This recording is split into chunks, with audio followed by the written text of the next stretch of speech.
I still remember the sound, the deadbolt sliding shut, my backpack still on the porch. My stepfather's voice was calm, almost casual.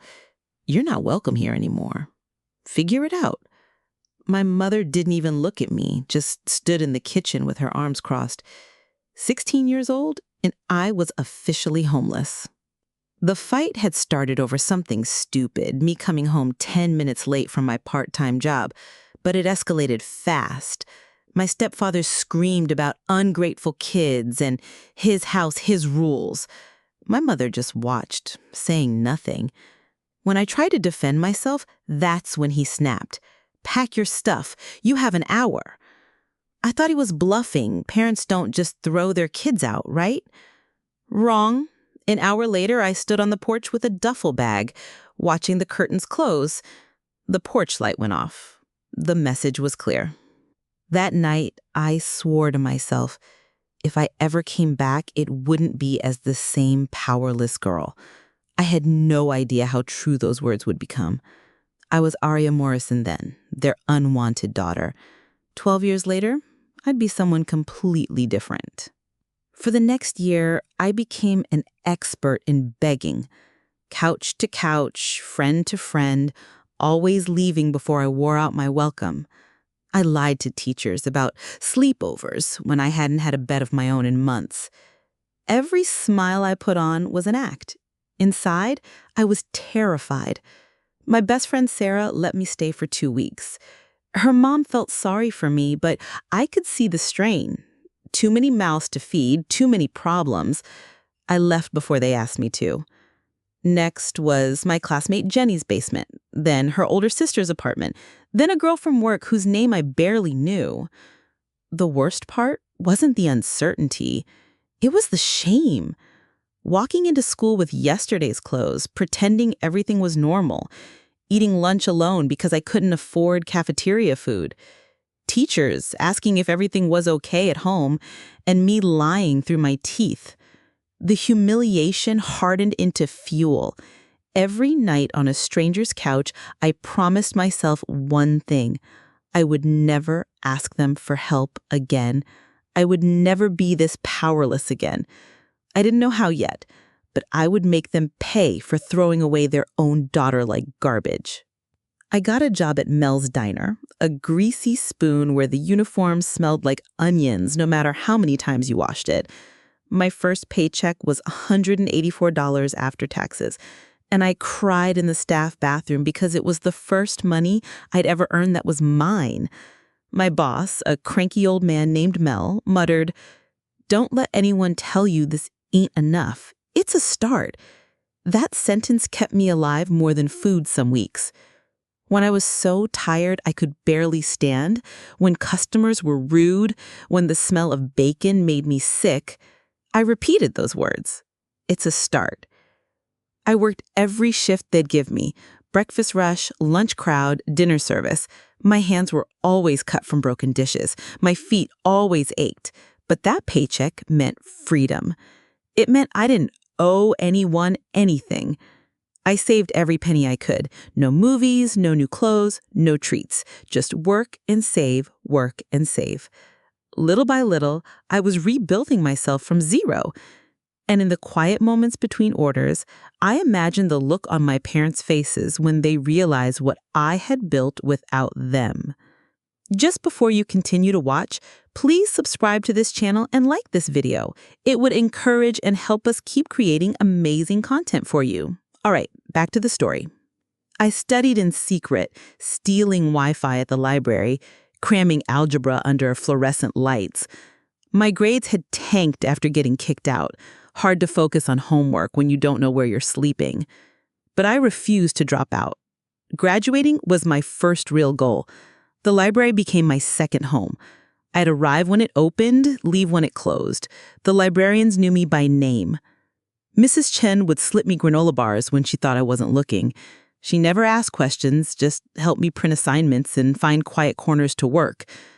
When graduation day came, I walked across that stage in a borrowed cap and gown. There was no one in the audience for me. No cheers, no family photo, no bouquet of flowers. But when they called my name, Aria Morrison, I looked up anyway. I imagined my parents seeing me succeed, imagined the regret on their faces. That moment lit the fuse of a bigger plan I couldn't even name yet. I had proven I could survive without them. Now I wanted to prove I could thrive. The diploma in my hand felt like a weapon, and I was just learning how to use it. At 19, I signed a lease for a one-room apartment above a Chinese restaurant. The place was falling apart. Water stains on the ceiling, pipes that clanged at night, a radiator that barely worked. But the keys in my hand felt like freedom, real freedom, not the borrowed kind. I painted the walls bright yellow because I could, because no one could tell me no. I bought a bed from Goodwill and a tiny table from a yard sale. My first real home in 3 years, and it was mine. No rules, no curfew, no one telling me I wasn't welcome. The first night I slept there, I left the lights on just to feel safe. I walked from room to room. Okay, it was just one room plus a bathroom.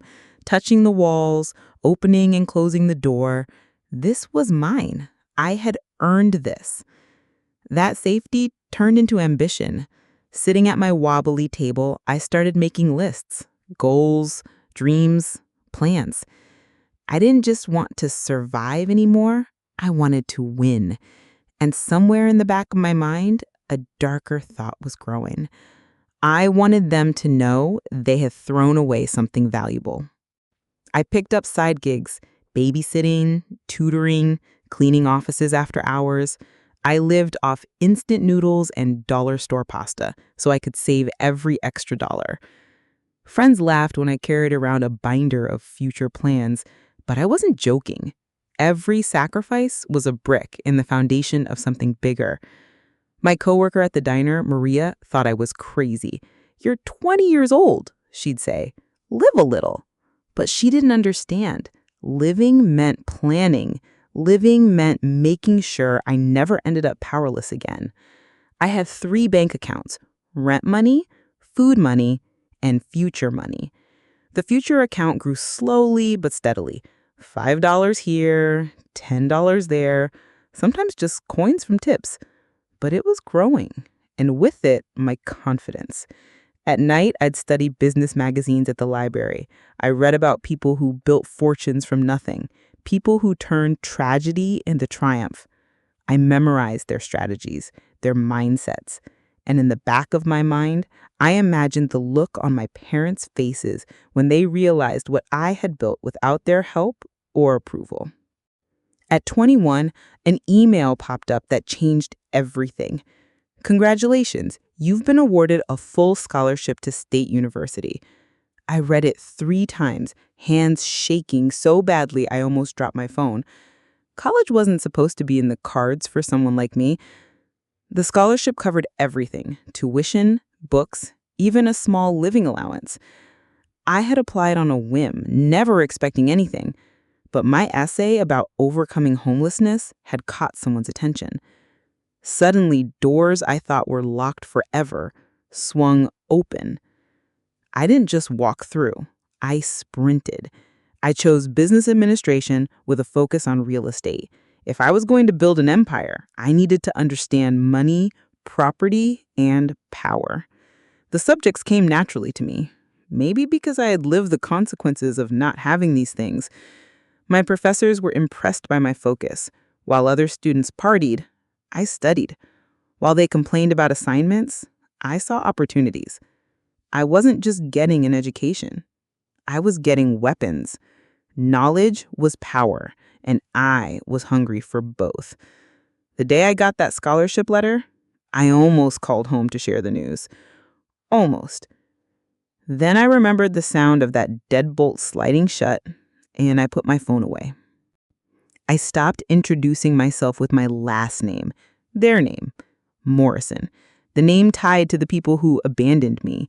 Instead, I started using only my first name on everything: job applications, resumes, even class rosters. People thought it was a quirk, but it was a declaration. My professors would ask, "Aria what?" And I'd just smile and say, "Just Aria." It drove the administrators crazy, but I didn't care. I wasn't their daughter anymore. I was mine. I was building a new identity, separate from the family that threw me away. In my apartment, I had no family photos, no reminders of home. When classmates talked about their families, I changed the subject. When they asked about holidays, I made excuses. I was cutting all ties emotionally and practically. The name change was more than symbolic. It was strategic. If I was going to build something big, something that might get attention, I didn't want it traced back to them. I didn't want them getting credit for anything I accomplished. This success would be mine alone. Some nights, I'd practice introducing myself to the mirror. Hi, I'm Aria. Just Aria. Each time, I felt a little more powerful, a little more separate from the girl they had thrown away. My econ professor, Dr. Richards, saw the fire in me and said, "You've got grit most of these kids will never understand. Don't waste it." He became more than a teacher. He became a mentor. He taught me not just about money, but about leverage. He said during one of our after-class talks, "The most powerful people understand that success isn't always about being the loudest or the strongest. Sometimes it's about being the smartest."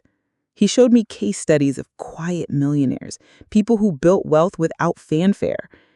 At first I understood. Revenge doesn't always come with fists or shouting matches. Sometimes it comes with a pen and a contract. Sometimes it comes with patience and planning. The best victories are the ones your enemies don't see coming until it's too late. Dr. Richards introduced me to concepts like compound interest, real estate investment, and market timing. But more importantly, he taught me about psychological leverage, how to make people need what you have. I tucked that lesson away for later.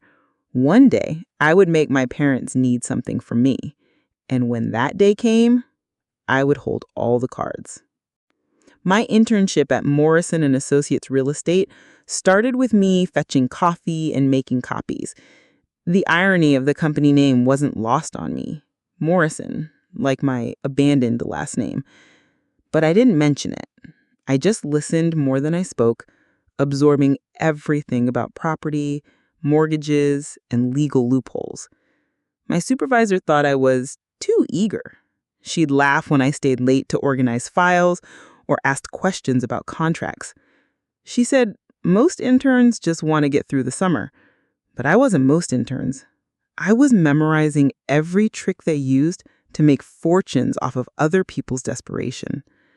I learned about foreclosures, short sales, and distressed properties. I watched wealthy investors swoop in on families facing hard times, buying their homes for cents on the dollar. At first, it made me sick. These were families like I might have been, losing everything. But then I realized something important. I could either be the victim or the victor. I could either feel sorry for people in bad situations, or I could learn to profit from those situations. It wasn't personal, it was business. And I was studying a weapon I might need someday.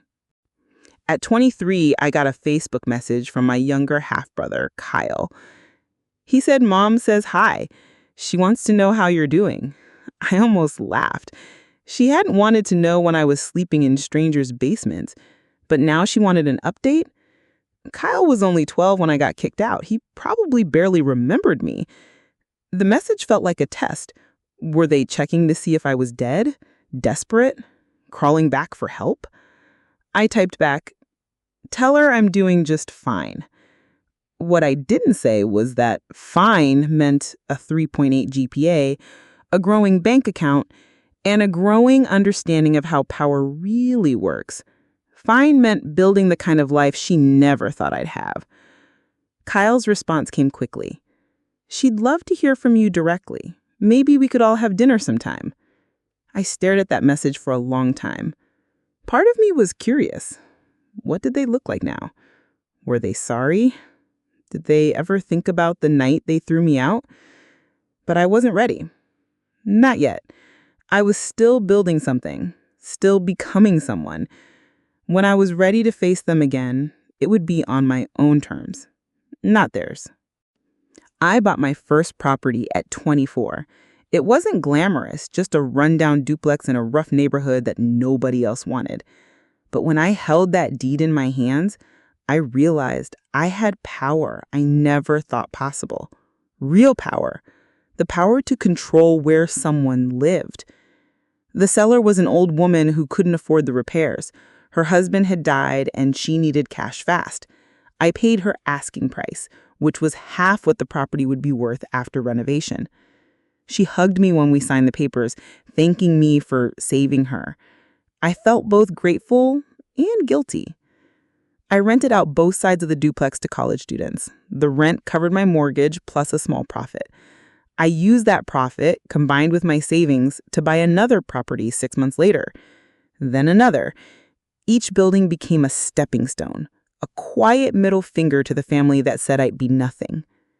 Late at night, I'd drive by my little empire and feel a satisfaction I'd never experienced before. Word got back to me through old neighbors. My parents were struggling financially.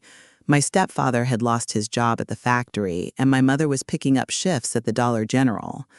"They're barely hanging on," Mrs. Peterson from next door told me when we ran into each other at the grocery store. For the first time in years, I felt something other than anger. I felt opportunity.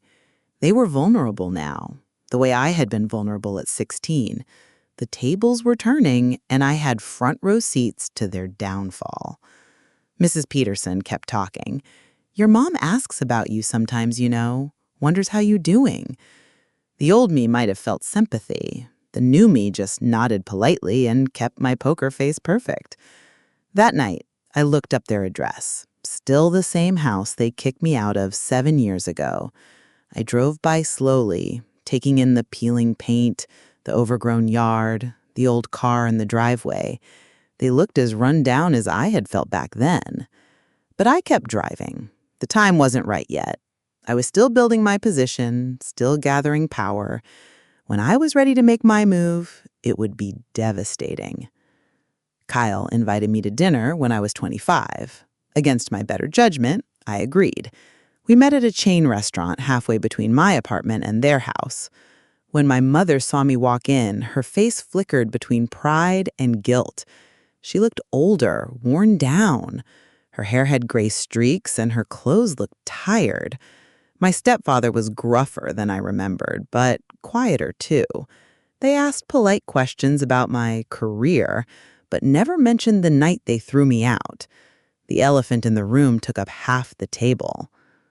"You look good," my mother said, and I could hear the surprise in her voice, like she'd expected me to show up broken and desperate. Instead, I was wearing a nice dress, driving a decent car, and carrying myself like someone who belonged in the world. Kyle, now 19, seemed caught between us. He kept trying to bridge conversations, fill awkward silences. I felt sorry for him. He didn't choose this mess. I smiled through it all, already imagining how this performance would look when the curtain dropped later. They thought they were having dinner with their daughter. They had no idea they were dining with their future landlord. A listing came across my desk at the real estate office where I now worked full-time. 3-bedroom, 2-bath on Maple Street. My blood ran cold.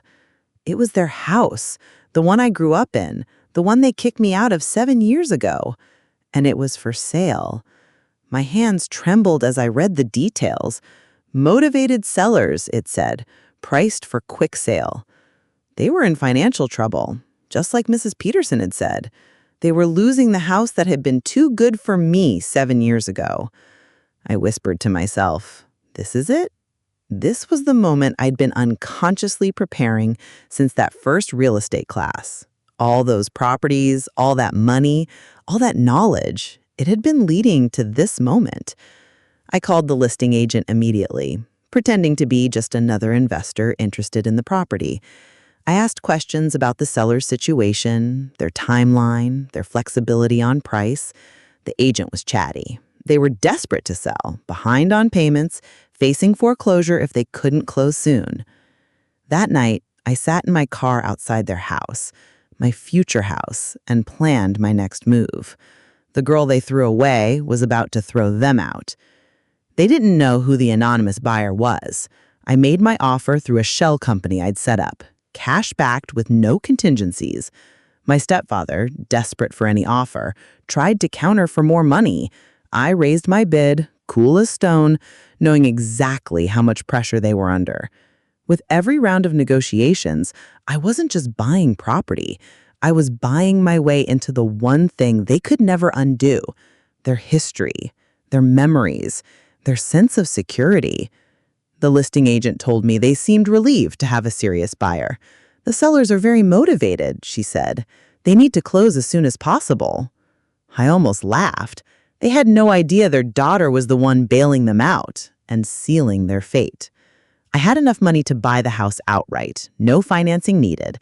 7 years of careful saving, smart investing, and strategic property purchases had led to this moment. The powerless teenager who once begged to come home was about to become their landlord. My lawyer set up the purchase through the shell company, keeping my name completely hidden. As far as they knew, some anonymous investor had decided their house was worth owning. When the realtor slid the papers across the table, I signed my name with deliberate strokes. My mother sat 2 chairs away, not realizing I was the buyer. She was nervous, fidgeting with her purse, asking questions about the closing process. She actually joked to the realtor about finally finding someone crazy enough to pay full price for this old place. I nearly laughed out loud. If only she knew that the crazy buyer was the daughter she threw away, now successful enough to purchase their family home with cash. The ink dried on the contract, and with it, so did their last shred of stability. They thought they were selling to escape financial trouble. They had no idea they were selling to someone who would never let them escape the past. My stepfather seemed relieved when we finished signing. "I'm glad this whole mess is over," he muttered. I wanted to tell him the mess was just beginning, but I kept my mouth shut. The element of surprise was everything. As they gathered their papers and shook hands with the realtor, I studied their faces. Soon, those faces would show very different expressions. The satisfaction I felt was cold and sharp, like a blade I'd been sharpening for 7 years. 2 weeks later, I stood on their porch, the same porch where I'd once begged to be let back in. My stepfather opened the door, irritation already on his face before he recognized me. Then he froze. "What the hell are you doing here?" he barked, but his voice cracked slightly. Behind him, my mother appeared, curiosity turning to confusion. I smiled, calm and collected. "I'm checking on my property." The words hung in the air like smoke. I watched understanding dawn on their faces, watched the color drain from their skin. My mother's hand flew to her throat. "Aria, this isn't funny." My voice was steady, controlled. "No, it's business." The notice was legal, proper, and gave them 30 days to vacate the premises. I had done my homework, followed every rule, crossed every T, and dotted every I. There would be no loopholes, no technicalities they could use to stay. My stepfather's face had gone through several color changes. "You can't do this," he said, but we both knew I could. I had the deed, I had the law, and I had something I'd never had before: all the power. I handed him the envelope I had been carrying, crisp, white, official looking. He tore it open, scoffing at first, probably expecting some kind of joke or mistake. But as he read the eviction notice, his scoffing stopped. His hands started shaking. "Aria, this isn't funny."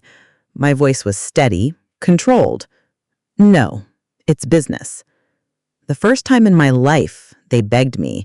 They offered to pay rent, offered to do maintenance, offered anything to stay in the house that had been their security for 20 years. My mother's eyes filled with tears she never shed for me as a kid. "Please, Aria, we're family. This is our home." I almost faltered. Seeing her cry, seeing the desperation in her face, brought back memories of being 16 and desperate myself. But then I remembered that 16-year-old girl crying on strangers' couches, and my resolve hardened. "You had your chance to treat me like family," I said quietly. "Now I have my chance." My stepfather tried anger. "You raised us, fed us, put a roof over our heads, and then you took it away. When I needed you most, you threw me out like garbage. Now you know how it feels." Kyle tried to mediate. "Can't we work something out? Some kind of payment plan?" I looked at my younger brother, the only innocent one in this mess, and felt my first moment of doubt. But I had come too far to back down now. "The decision is final," I said, turning to leave. 30 days. I watched from across the street as they packed boxes into a beat-up van. My stepfather cursed under his breath while loading furniture. My mother kept wiping her eyes with the back of her hand. Neighbors whispered on their porches, shocked by this sudden fall from grace. Kyle shot me a look of pure fury when he saw me watching. I understood his anger. From his perspective, I was the villain. He'd been too young to remember the details of why I left. Probably told some sanitized version of events. Mrs. Peterson approached me as I stood by my car. "This seems harsh, dear," she said gently. I could see the judgment in her eyes, the disapproval of the whole neighborhood. They made their choice 7 years ago. I'm just making mine now. For a second, I wondered if I had just created a new enemy in Kyle. He'd remember this day, remember me as the sister who destroyed their family's stability. But then I reminded myself, I hadn't created this situation. They had, the night they locked me out. As the van pulled away from the curb, I felt a mixture of satisfaction and emptiness. Victory, but at what cost? I stepped inside the house for the first time in over a decade. Every corner held memories, some good, some terrible. The kitchen where my mother used to make pancakes on Sunday mornings. The living room where my stepfather would yell at the TV during football games. My old bedroom, now Kyle's, with different posters on the walls. The house smelled like ghosts, burnt dinners, slammed doors, whispered arguments. I walked slowly through each room, touching walls, opening closets, reclaiming space that had once been mine. In what used to be my bedroom, I found marks on the door frame where my height had been measured each birthday. Someone had painted over them, but I could still see the faint lines underneath. Evidence that I once belonged here, once been part of this family. Instead of tears, I felt power. The house wasn't theirs anymore. It was mine. Every room, every memory, every square foot of the place that rejected me. I owned it all now. Standing in the empty living room, I whispered, "I'm home." But it wasn't really home anymore. It was just property now, bricks and mortar I happened to own. I gutted the house piece by piece, tearing out carpets, repainting walls, replacing fixtures. With every nail hammered, I erased their fingerprints. The yellow paint in the kitchen, gone. The carpet they'd installed in the living room, ripped up. Even the mailbox got replaced. The renovation was therapeutic. Each improvement was a way of making the space mine, of removing their presence from my property. I hired contractors for the big stuff, but did a lot of the painting and decorating myself. The neighbors were curious. They'd ask if I was moving in, trying to figure out my plans. I just smiled and said, "We'll see." My plan was actually more calculated than that. Mrs. Chen, the librarian who'd been kind to me as a teenager, stopped by one day with cookies. "I always knew you'd do well," she said, looking around at the renovations. "Your parents must be proud." I didn't have the heart to tell her the truth. Some stories are too complicated for cookies and small talk. When the work was finished, the house looked nothing like the place I'd grown up in. It was beautiful, modern, completely transformed. When the renovations were finished, I listed the house for sale. The offers poured in immediately. The neighborhood had improved over the years, and my updates had added significant value. I accepted an offer that gave me a 50% profit over what I'd paid. The closing was smooth, professional. I signed the papers with the same steady hand I'd used to buy the house months earlier. As the deal finalized, I whispered to myself, "They threw me out of this house once. Now I've sold it out from under them." The irony was perfect. Not only had I taken their home, I'd made money doing it. The girl they said would amount to nothing turned their biggest asset into her profit. With the money from the sale, plus my existing real estate portfolio, I was now genuinely wealthy. Not just comfortable, wealthy. I could buy and sell houses like this one without thinking twice. I drove by the house one last time before the new owners moved in. It looked perfect, like a magazine cover. Nothing like the broken home I'd been thrown out of years ago. My phone buzzed with a text from my realtor. "Congratulations on another successful flip." If only she knew the real story behind this particular investment. I mailed a letter to my parents at Kyle's apartment, where they were now renting a small place. No return address, just a plain white envelope. Inside was a copy of the final deed transfer, along with one line written in my neat handwriting. "You made me homeless. I made you history." I don't know if they cried, raged, or burned the letter. I don't care. For the first time since that night 7 years ago, I felt truly free. The scared 16-year-old girl who begged to come home was finally at peace. Kyle called me a few days later, his voice shaking with anger. "How could you do this to them, to us?" I understood his pain, but I also understood something he didn't. Sometimes the people who hurt you most are the ones who should love you most.